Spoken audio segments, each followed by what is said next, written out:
Très chers frères et sœurs de Burkina Faso, cette vidéo elle est très importante pour vous et pour toute l'Afrique. Et nous allons dire à Alassane Dramane Ouattara, il sait qu'il est en train de se préparer là, par lui. Ça ne va jamais se passer. L'histoire ne va jamais se répéter. C'est lui qui est marionnette de l'Occident.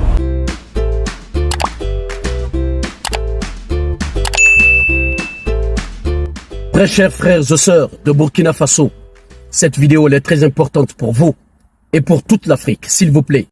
Prière de la suivre jusqu'à la fin, puis partagez largement. Je vais vous mettre une vidéo. Vous allez d'abord suivre cette vidéo et je vais vous revenir pour des conseils. À tout de suite mes frères.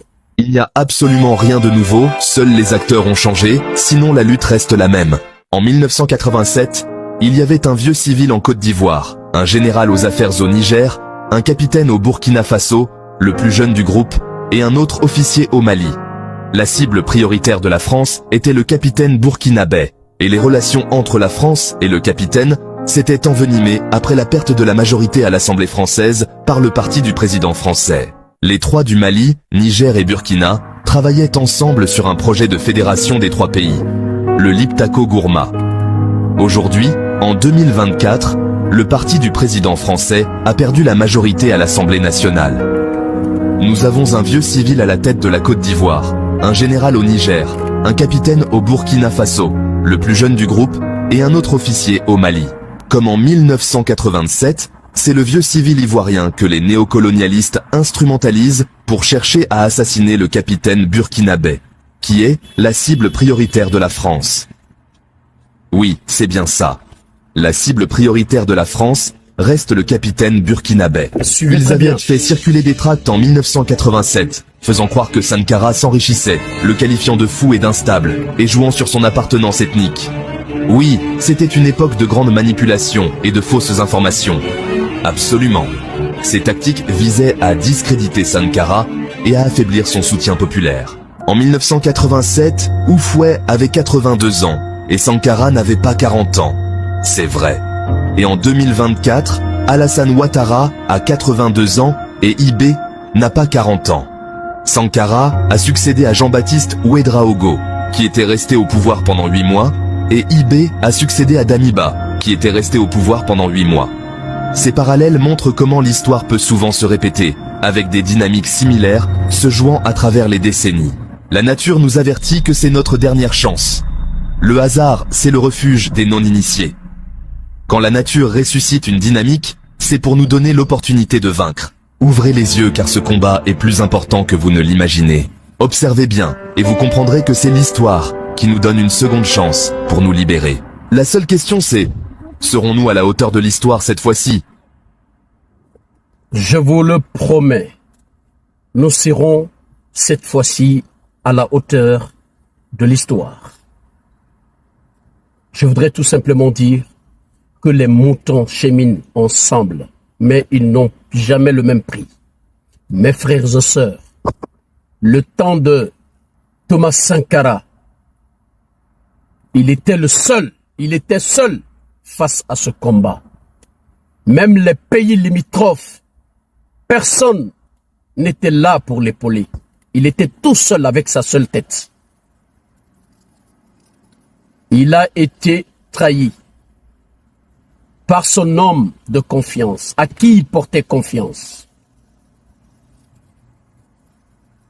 Blaise Compaoré, son propre frère de sang et ami burkinabé, à qui il a porté confiance. Ce Thomas Sankara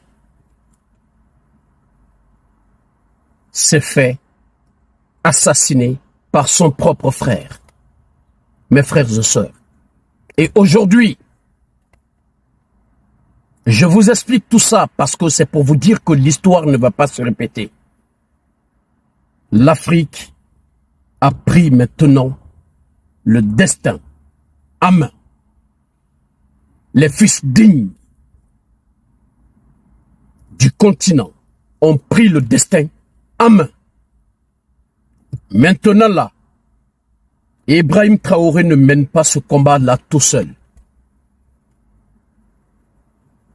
Il est épaulé par deux autres pays qui sont les pays limitrophes, le Niger et le Mali. C'est pas la même chose que Thomas Sankara à l'époque. L'histoire ne va jamais se répéter. Mes frères et sœurs burkinabés, c'est à vous de protéger ce grand homme, le monsieur qui est là pour votre pays, le Burkina Faso, Ibrahim Traoré. C'est le dernier rempart de Burkina Faso. C'est le dernier rempart du Burkina Faso.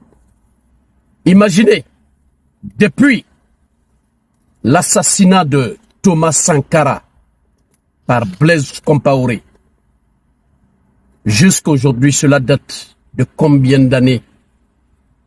Si vous laissez ce dernier rempart qui est là pour votre pays, pour mettre votre pays sur le bon chemin, qui a arraché ce pays dans la main de l'oligarchie française, qui a redonné ce pays au Burkinabé. Si vous laissez ce monsieur se faire assassiner par Alassane Dramane Ouattara qui est manipulé par la France, vous allez le regretter amèrement, comme la Libye regrette aujourd'hui la mort de Muammar Kadhafi. Vous allez le regretter encore. Vous allez avoir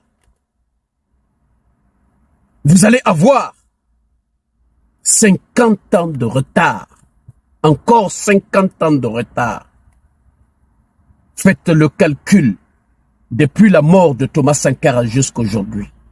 Faites ce calcul-là.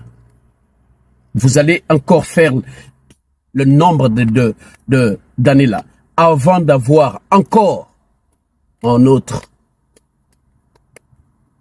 leader qui viendra libérer ce pays.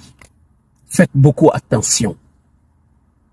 Protégez ce Ibrahim Traoré là. Protégez-le.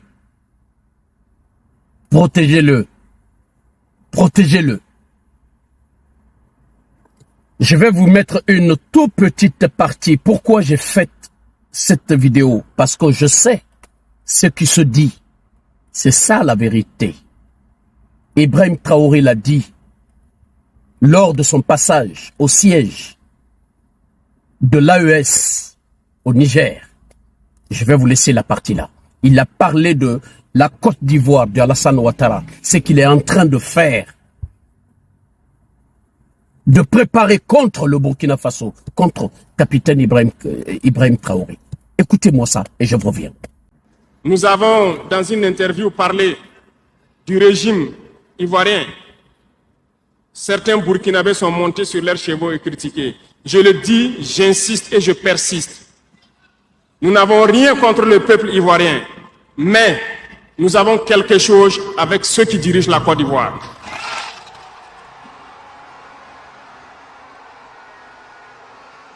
Nous le disons et nous le répétons encore.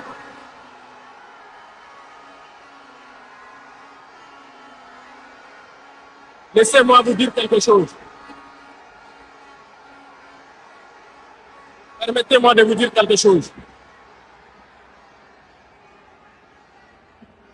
Il y a bel et bien à Abidjan un centre des opérations pour déstabiliser notre pays.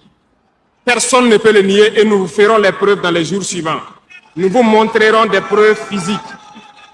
Vous allez comprendre de quoi nous parlons. Personne ne viendra nous dire qu'au Bénin, il n'y a pas de base française dirigée contre nous. Nous avons les preuves sous la main.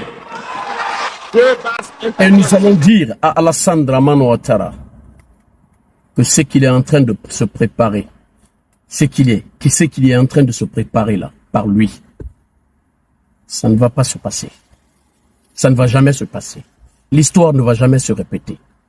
C'est lui qui est marionnette de l'Occident. L'histoire ne va jamais se répéter. Je vous dis et je répète, c'est à nous les Africains de se lever et dire Écoutez-moi très bien ce que je vais dire, c'est très important. Parce que on écoute ces genres de choses-là, il n'y a aucun Africain ou Africaine qui se lève pour l'en parler. Mais jusqu'à ce que le problème se trouve maintenant sous nos yeux. L'assassinat d'un leader en Afrique, et rien ne va se passer. C'est comme ça. Mais nous, les Africains, nous allons nous lever aussi pour mettre fin à tout ça, à tout cela. C'est nous qui devons nous lever. Dire que, mettre dans la tête que n'importe quel pays sera associé à l'assassinat d'un leader de l'Afrique, de tous les pays africains, d'un dirigeant qui a dit non à la France ou non aux pays occidentaux. N'importe quel pays est associé à l'assassinat de ce leader, sa population sera châtiée en Afrique, partout, sur toute l'étendue du territoire de l'Afrique. C'est à nous de prendre cette décision pour mettre fin à ces genres de choses. Parce que ceux-ci-là n'aiment pas l'Afrique. Ils ne veulent pas assez que l'Afrique se développe. Ils veulent le développement de leur continent, de leur pays, de leurs différents pays européens, en allant s'accaparer de nos biens, de nos matières premières, mais ils ne veulent pas assez que l'Afrique se développe. C'est méchant. Vraiment méchant. Normalement, ils devaient venir travailler avec nous sur la base du gagnant-gagnant. Mais ils ne veulent pas du gagnant-gagnant. Ils ne veulent pas assez que l'Afrique se développe. Parce qu'ils ont dans leur tête que si l'Afrique se développe, on laisse l'Afrique se développer, on laisse l'Afrique gérer leurs matières premières comme ils le souhaitent. Une fois l'Afrique se développe et qu'ils se donnent les mains, c'est l'Europe qui va faire la chute libre. C'est ce qu'ils ont dans leur tête. C'est pour cela qu'ils ne veulent pas assez que l'Afrique se développe, que l'Afrique se donne les mains.